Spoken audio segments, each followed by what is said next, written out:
The Federal Reserve today left its key interest rate unchanged for the fourth straight meeting. Fed Chair Jerome Powell said it's unlikely the central bank will begin cutting rates at its next meeting in March. That sent stocks tumbling, including the Nasdaq, which fell more than 2%. While inflation has cooled over the past year, prices are still too high for many Americans. In tonight's Money Watch, CBS's Nancy Chen takes a look at the skyrocketing cost of rent. Matt Wheeler was looking forward to finally getting a place of his own when he started searching for an apartment in Providence, Rhode Island. What was your reaction?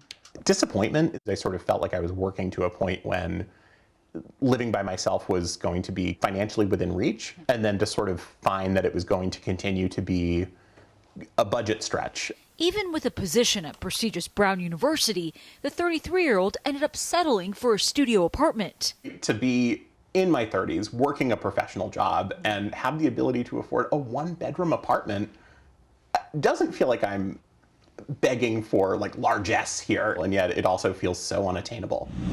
While rent has been easing for the past few months nationwide, prices are still up roughly 24% since before the pandemic, in part because of inflation.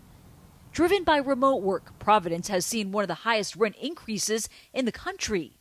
Here, you'd need a salary of nearly $83,000 to afford a two-bedroom apartment. Has it ever been this bad?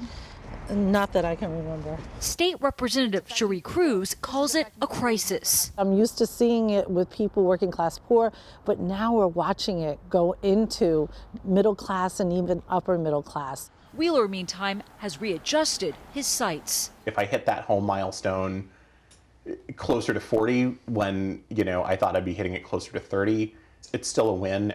Moving in and moving goals. Nancy Chen, CBS News, Providence, Rhode Island.